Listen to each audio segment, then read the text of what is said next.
and it was Al Pacino giving a speech to a film crew on the first day before the first shot. To sort of inspire them? Inspire them, and he was like, I love film. I love women. I love wine. I love kangaroos. Hey, why not? When the shit hits the fan, some guys run and some guys stay. But he starts the show off like, hello everybody, welcome to the show, it's all this. Yeah. And then when you go, now what do you do? Man tries to talk to you. Yeah, it's always very simple questions, but it's why that people are like, I watched my interview back and I'm kind of going like, because it's hypnotic. It's like, now how do you talk to somebody? How do I talk to somebody? I don't know. I'm scared to ask a question. I know. I'm now curious to see what he does. How do you, when meatballs are falling from the sky, what do you do? I knew it would come to this with you. You've stumped him. I know. You're like, How do you know?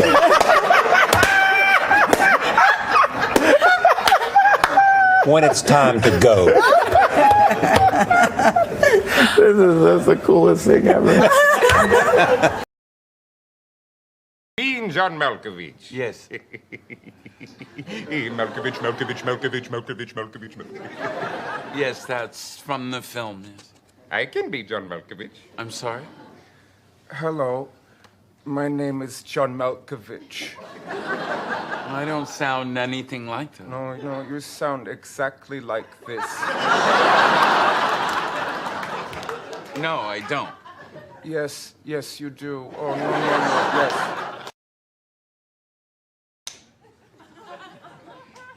Hey, what are you looking at, butthead? Hey, why don't you make like a tree and get out of here? That is a great line. That is so great. The stuff you guys are doing with the 50s and everything. I had jackets like this. Can you believe that? I'm the old guy. He's really terrific to work with.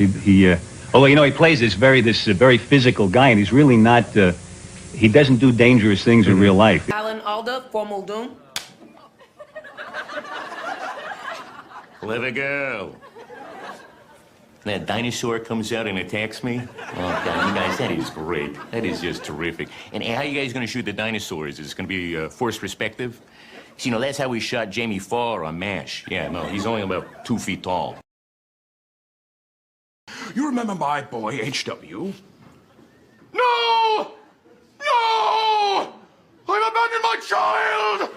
I've abandoned my boy! I've abandoned my child! Oh, here he is. He's right here. I lost him. I've abandoned my child! I've abandoned my child! I've abandoned my boy! Brad talks with his hands and he just talks about Portland all the time. He goes, oh, I love Portland. I fly over there. I have my apartment. I have my records. I go across the street. I have my car. Fly back. Great. And he's got the big glasses. Big glasses. He's like, it's great, dude. He goes to that all the time. Dude.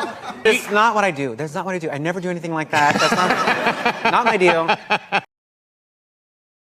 And then Kristen Wiig's always cold. And Always she's always cold. And then she's like, are you going to that thing? Are you going to go to that thing? Are you going to go to that thing? That's what she always says.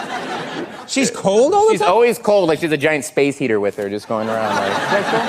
I just got back from my honeymoon.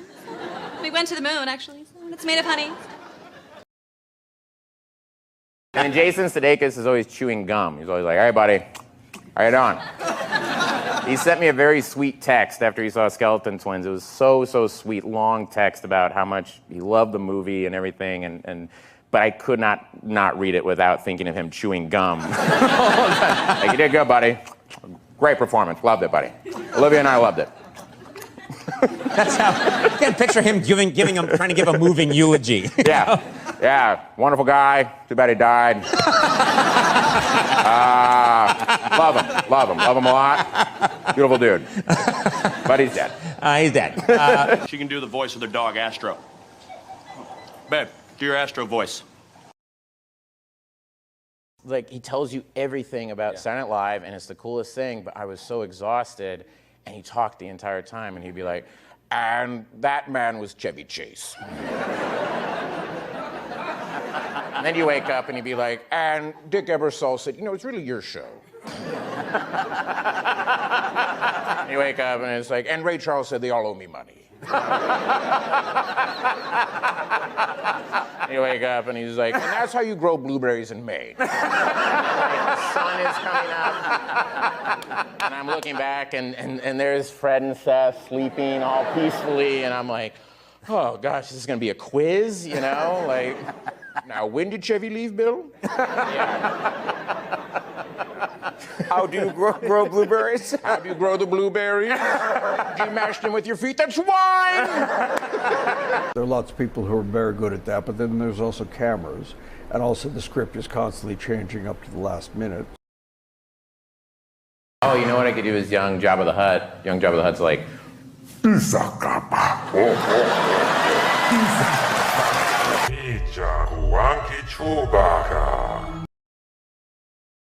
I think I did a dying tauntaun. Do you want me to do it again? Yeah, I want to hear a dying tauntaun, yeah. Okay.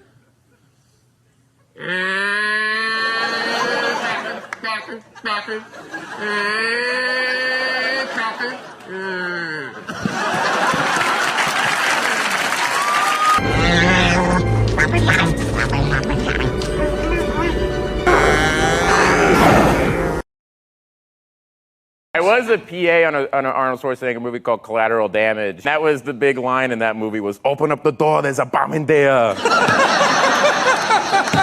The first time I met him, I go, he comes up to me and he had a cigar in his mouth and he goes, what is Jeff and Peter? That's his hair and makeup guys. Yeah. And I go, I don't know, I'll find them. And he goes, find them, show me your leadership capabilities. I love when you hear a story like that because you know it's exactly true. Yeah. Just like, yeah, No show me your leadership capabilities. I was like, they're right there. There they are. They're sitting in little director chairs over there. Oh my God. I want to ask you a bunch of questions. And I want to have them answered immediately. John Oliver at a hip hop concert. Oh, please don't. Oh, no, please don't do that. Oh, ouch. Oh, please. I can't jump that high in the air, but I can hold one hand like this. I can do that if you can see me. Kendrick. It's all fun and games, and then there's a little too much confidence with the way he delivers a line.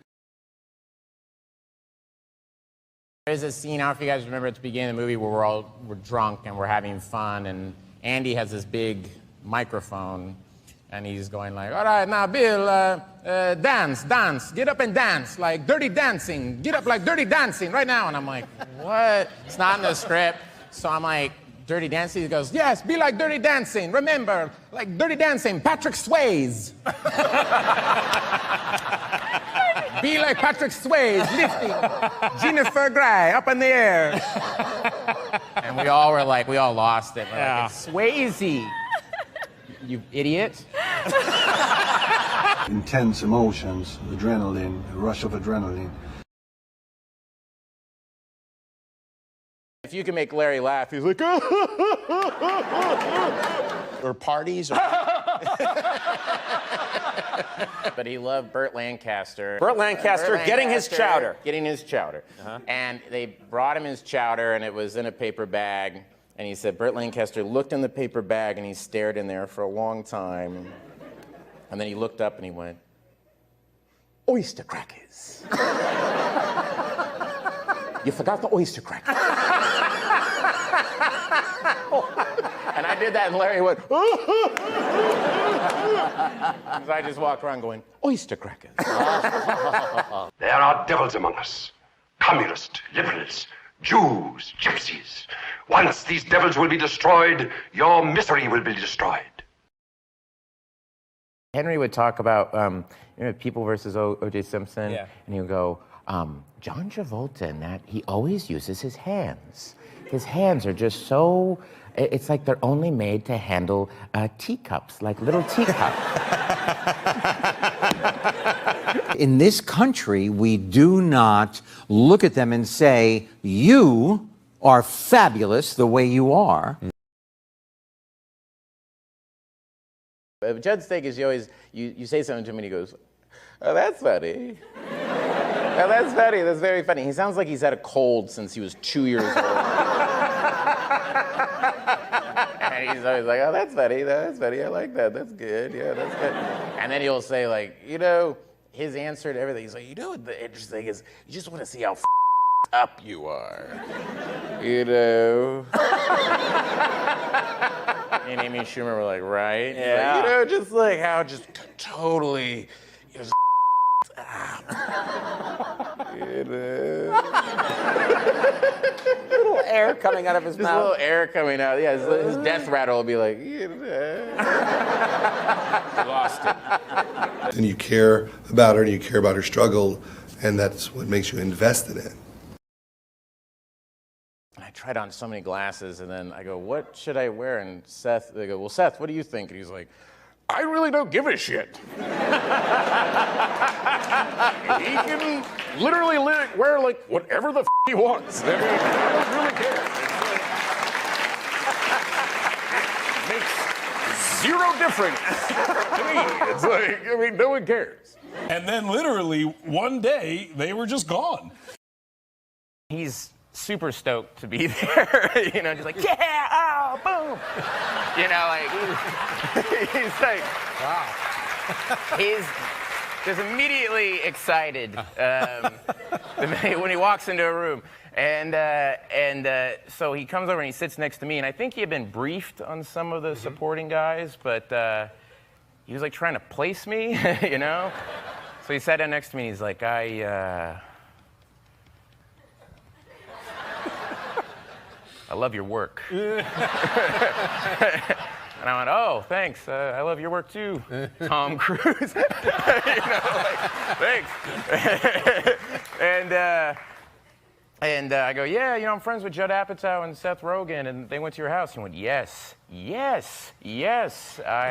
did come to my house. And I said, Seth Rogen was like, you know, it was amazing. He has like a bike track in his backyard. It's phenomenal.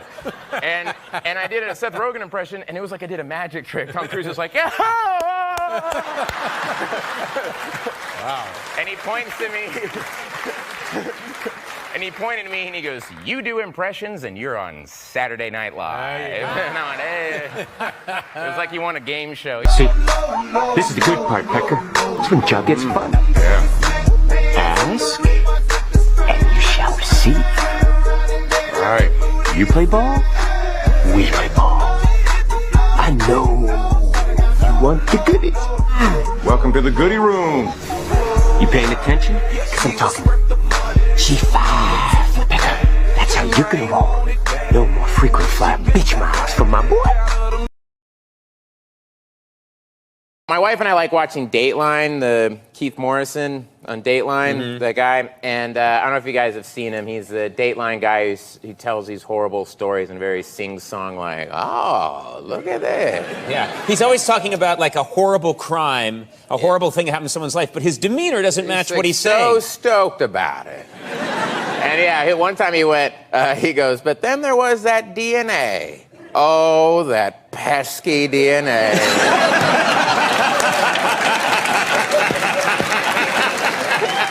That's a real one. He actually said that. Yeah. And I was like, no, you don't really. But I would do that around the house where my wife would say, we're going to go have Mexican food. And I go, oh, I don't know if my tummy can handle that. It was a completely clear lane. Or was it? Ellen thought she was just changing lanes, unaware that she was about to change the entire course of the rest of her life. Did he slap you 5? No, it was a dead arm from a dead body. Oh, that's terrible. No one tells a story like Dateline. Or do they? That's so rad.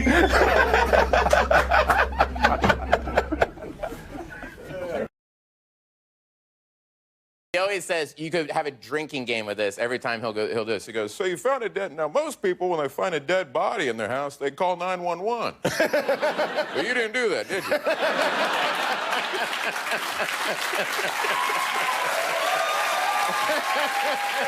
I'll be driving around my car going, you didn't do that, did you? I do it with my kids now. You didn't clean your room, did you? You know, we don't pay anybody. So everybody's doing this because they want to. Sure. And if they don't want to, sometimes there's no story. Dennis Murphy has this real kind of sing-song way of talking. But he always gets things, he's like an old kind of news reporter, but he always gets stories about like young kids like murdering each other or something. So it'll be like, you know, Katie and Kara were BFFs. He goes, they had just bought the new Future album that had just dropped, and they were smoking Kush and twerking, like just trying to fit in.